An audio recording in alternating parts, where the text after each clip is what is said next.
All right, folks. Good morning, good afternoon, good evening, good night, wherever you are watching this video, whatever time zone you are in. So today I am at Con Dam. So the purpose of this video is for those folks who are thinking about buying a inflatable kayak and asking, I'm not sure what it takes to use it, to make it ready. Basically this video will be three-fold video. One is definitely to get you the full setup process of a inflatable kayak which is sitting on the parking lot. Again, remember, I'm not getting paid from this company. In text, the kayak is Explorer, K2 Explorer, and it's not like I'm such a big YouTuber that they care for me if I'm talking about the kayak or not.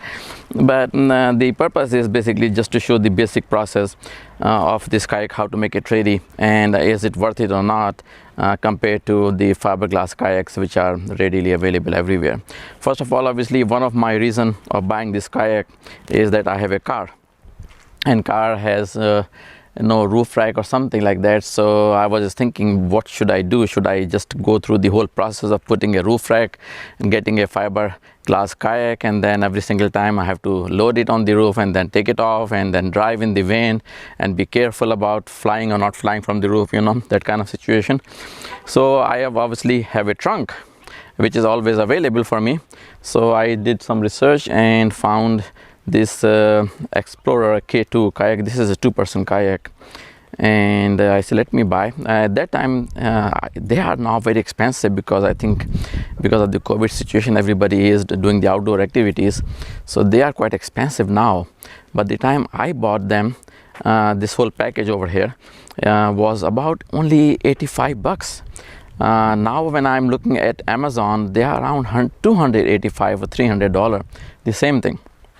Obviously it is all supply and demand, so I think supply is not that much and demand is high. That's why the prices have gone up. I'm assuming that once this COVID thing will be over, this prices will go down, or maybe because this is middle of the summer or something, that's why the prices are up. So anyway, as you see over here, I will be showing you a little bit more technical details of this thing. But right there is my basically safety vest over there. The kayak is ready. I have not used it for a long time, so it's more wrinkly, but I will show you how to make it, although how to remove the wrinkles away.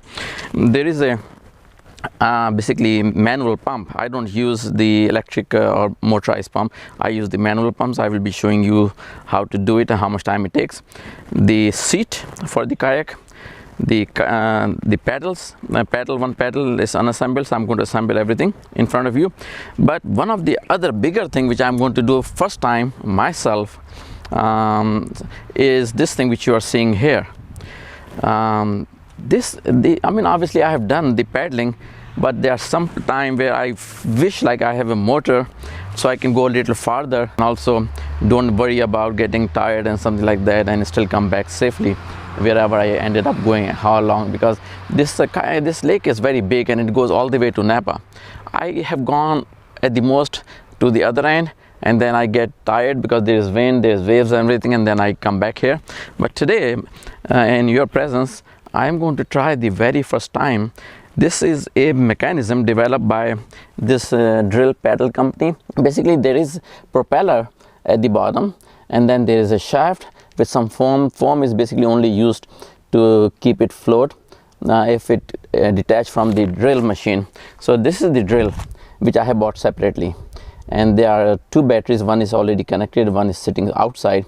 And this drill is basically, the purpose of this drill is, let me just see if I can show you without making it. You see, this drill basically moves this pedal, this propeller. So I'm going to try this thing. People are talking about that, but I will give you my first-hand experience. So without further ado, let me show you something technical thing which I'm going to go through in this filling up this kayak. First of all, you see there is numbering over here. There's number 1, and then here is number 2, then there is number 3. Here, if I show you, it's a little bit hidden. Here is number 4, and then number 5 is on the other side. So there are valves over here, obviously. Now, two of the valves of this kayak are Boston valve. which is basically this one over here and this one over there. This one is kind of Boston but not completely. The purpose of these two valves are basically to keep the air only in one direction. The purpose is to start from the base. The base is filled by this area over here. So I'm going to connect my pump over here to fill up the base first, and then number 2 is, I think, this one. I'm going to fill up the air over here in number 2 area, then number 3. Number 4, number 5 are not important, and you can do that. This is your choice. This is only for decoration purpose mainly, so I may fill up, I may not fill up, but that's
because I don't know if you have noticed or not, I was quite frequently checking the air pressure by pressing the sides over here, but there is a scientific method which they provided, which I never used. It's your choice to use it or not. They provided a tape which is basically connected one end over here and one end over there. If it's exactly one end to another, means air is free, good enough. Same thing we have provided here, and also if you see, same thing on this side.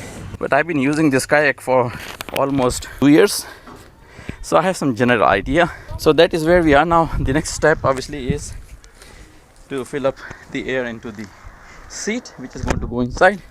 Then I will connect the pedal, and that will be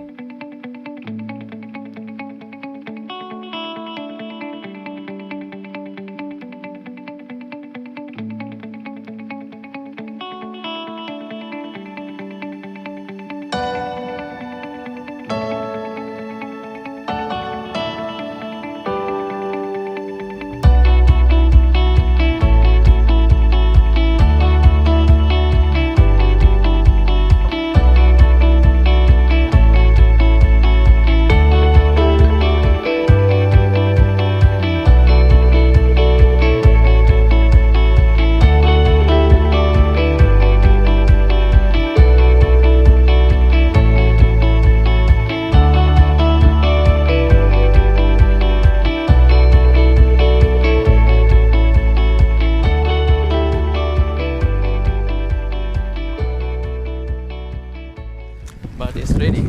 My car is there, kayak is outside, and these guys are basically taking their thing because they have a boat to get out of the water.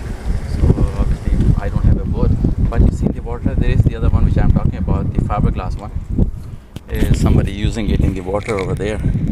So the fiberglass one is the one which I was talking and comparing with the fiberglass compared to this one. Let me tell you a few things which I already know because I have used fiberglass one also quite frequently in the past. So the way it is, there is obviously one big difference.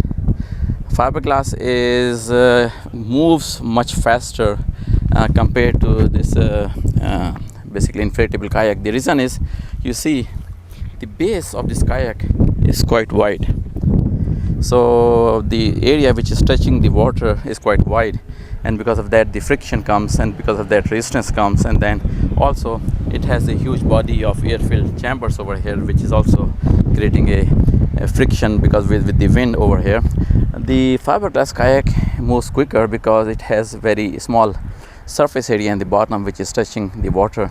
So I have done that, and I have gone much faster, much easier, without getting too much tired. But the pros and cons are there. Obviously, for this fiberglass, you have to have a rack on the roof, and then you have to have connecting mechanism, which should be very strong, because you have to connect the kayak all the way from the front to the bottom over here somewhere, I don't know where, so it does not get up when you're driving fast on the freeway or something, so it does not fly away from your car and become a hazard. So that is basically my biggest challenge, that I don't want to have something where I have to unload and load and then store somewhere. It's much more safe and secure. This kayak is, when I deflate, it goes into that trunk over there and it stays with me. I don't have to plan too much. I'm driving somewhere and I find a body of water and I feel like doing kayaking. I just stop my car, take out my kayak, fill it up, and I'm ready to go in about 15-20 minutes into the water. So it's not a big chore for me. That's the whole purpose.